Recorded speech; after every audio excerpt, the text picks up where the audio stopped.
قرآن کریم میں ایک سے زائد مقام پر اللہ تعالیٰ نے انسانوں پر عائد اپنے حق کو بیان کر کے والدین کے حق کو بیان کیا ہے۔ والدین کے حق کو بیان کرنے کے بعد رشتہ داروں کے حق کو بیان کیا ہے۔ کہیں کا وآتِ ذی القربى حقہ، والدین کے حق کے متصل کا کہ رشتہ دار کو بھی اس کا حق دو، اور کہیں کہا وبالوالدین احسانا وبذی القربى، والدین کے ساتھ اچھا سلوک کرو اور رشتہ داروں کے ساتھ اچھا سلوک کرو۔ رشتہ داروں کے ساتھ اچھا سلوک کو قرآن حکیم نے یوں بھی بیان کیا ہے کہ اہل ایمان اور متقین کی صفات بیان کرتے ہوئے، کامیاب لوگوں کی صفات بیان کرتے ہوئے اس انداز کو اختیار کیا ہے کہ اللہ تعالیٰ نے جن رشتوں کو جوڑنے کا حکم دیا ہے وہ ان کو جوڑتے ہیں، اور جہاں رشتہ توڑنے والوں کی بات کی ہے تو ان کے ساتھ یہ کہا ہے وَيُفْسِدُونَ فِي الْأَرْضِ، کہ وہ رشتے توڑ کر زمین میں فساد مچاتے ہیں، یعنی انہیں فسادی سے تعبیر کیا ہے۔ تو قرآن حکیم کی آیات ہمیں ایک پیغام دیتی ہیں کہ اللہ کے ہاں رشتہ داری کا بڑا مقام ہے۔ رشتہ داری کو صلہ رحمی کہا جاتا ہے۔ صلہ کا معنی ہوتا ہے ملانا۔ رحم جانتے ہیں، ماں کے جسم کا وہ حصہ جہاں بچہ پرورش پاتا ہے، رحم، وہ رحم جن رشتوں کو ملاتا ہے، ماں باپ سے جو رشتے جڑتے ہیں، انسان کہیں نہ کہیں جا کر فیملی ٹری میں کسی جد امجد تک جا کے جڑتے ہیں، جہاں جہاں وہ رحم ملتا ہے اس کو جوڑ کر رکھنا، جو اللہ تعالیٰ نے نسب بنا رکھا ہے، نسبی رشتے بنا رکھے ہیں، ان رشتوں کو جوڑنا یہ صلہ رحمی کہلاتا ہے۔ رحم کا لفظ راحمین، یہ اللہ تعالیٰ کے صفاتی نام رحمان اور رحیم، ان میں بھی راحمین ہے اور رحم کے لفظ میں بھی راحمین ہے۔ حدیث قدسی کے الفاظ یوں ہیں کہ میں رحمان ہوں اور میں نے رحم کا لفظ اپنے نام میں سے نکالا ہے۔ حدیث میں اس صلہ رحمی کو یوں ہائی لائٹ کیا گیا ہے۔ حضرت عمر بن عنبسہ صحابی رسول ہیں رضی اللہ عنہ، یہ مکی دور میں نبی اکرم صلی اللہ علیہ وسلم سے ملے۔ آپ سے پوچھا کہ آپ کون ہیں؟ آپ نے فرمایا کہ میں نبی ہوں۔ کہا نبی کیا ہوتا ہے؟ کہ مجھے اللہ نے بھیجا ہے۔ یہ کہتے میں نے پوچھا کہ کیا پیغام دے کر بھیجا ہے؟ آپ صلی اللہ علیہ وسلم نے اپنے پیغام کی تعریف کی اور پہلی بات یہ فرمائی ارسلنی بصلۃ الارحام،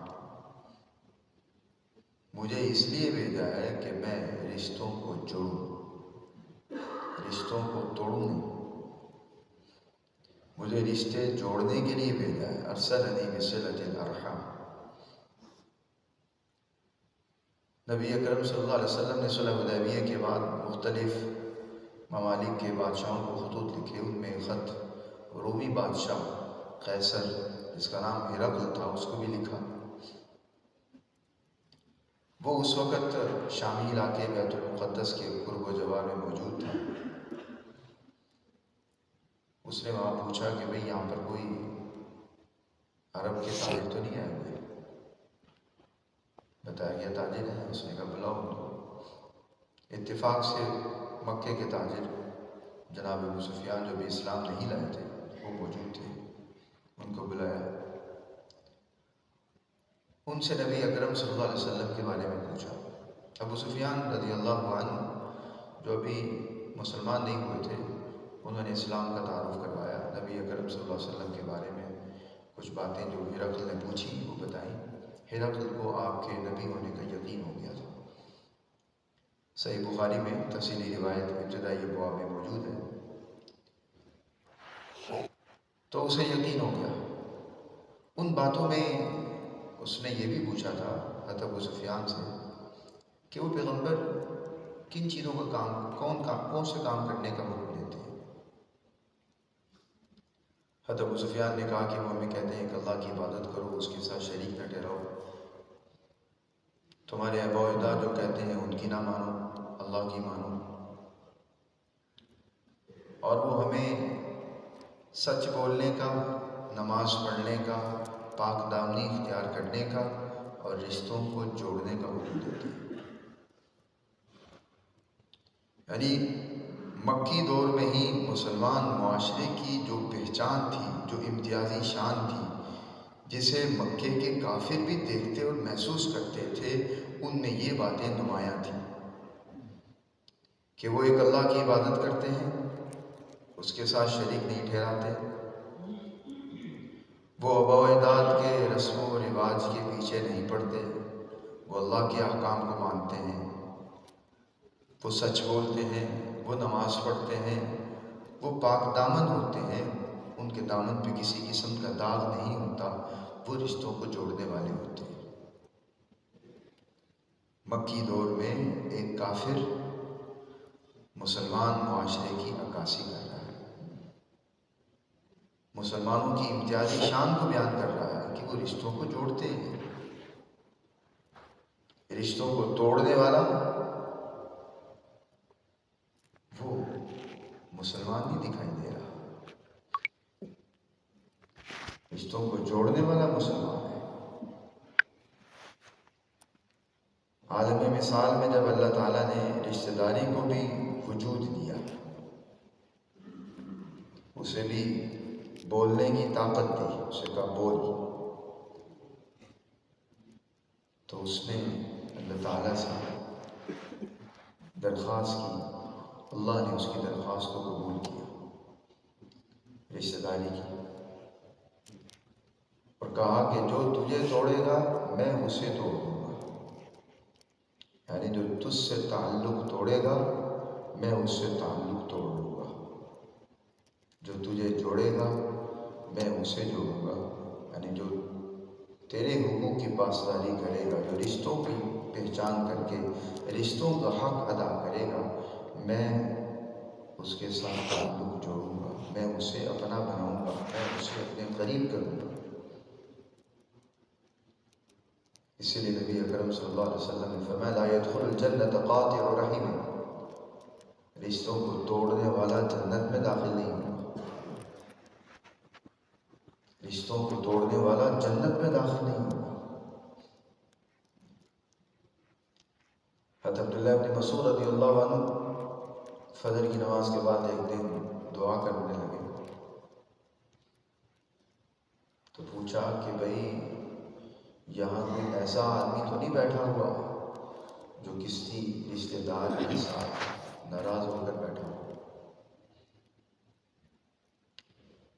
بار بار یہ بات پوچھی، پھر کہا کہ ہم دعا کرنے لگے ہیں، اللہ تعالیٰ ان لوگوں کی دعا کو قبول نہیں کرتا جس جماعت کے اندر، افراد کے جن مجموعے کے اندر کوئی ایک ایسا فرد ہو جو رشتے ناطے توڑ کر بیٹھا ہو، کہ اس کی وجہ سے اس پورے گروہ کی دعا اٹکی رہتی ہے، اللہ کی بارگاہ میں اسے پذیرائی نہیں ملتی، اس کی سنوائی نہیں ہوتی۔ حضرت ابو ہریرہ رضی اللہ عنہ جمعرات کا دن تھا، واز کیا انہوں نے، واز کے بعد دعا کرنے لگے، تو کہا کہ اگر یہاں پر کوئی ایسا آدمی بیٹھا ہے جو کسی رشتہ دار کے ساتھ ناطا توڑے ہوئے ہے تو وہ یہاں سے اٹھ جائے۔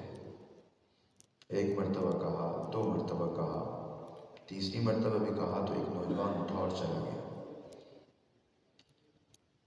وہ اپنی پھوپھی کے ساتھ ناراض تھا، جا کر اس سے کہا کہ میں صلح کے لیے آیا ہوں،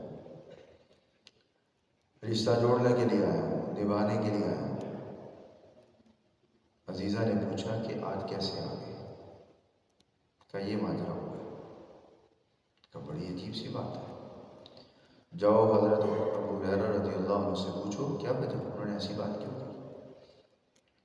وہ نوجوان دوبارہ حضرت کی مجلس میں آیا اور پوچھا کہ آپ نے ایسا کیوں کہا؟ تو فرمایا کہ میں نے حضور سے سنا ہے کہ جمعرات کے روز لوگوں کے اعمال اللہ کی بارگاہ میں پیش کیے جاتے ہیں، جس نے رشتے کو توڑ رکھا ہو اس کا عمل ٹھکرا دیا جاتا ہے۔ میرے عزیز دوستوں، بزرگوں اور بھائیوں، یہ آیات اور احادیث ہمیں یہی پیغام دے رہی ہیں کہ ہم اس تربیت کے موسم میں رمضان کی انوارات اور برکات کو اگر سمیٹنا چاہتے ہیں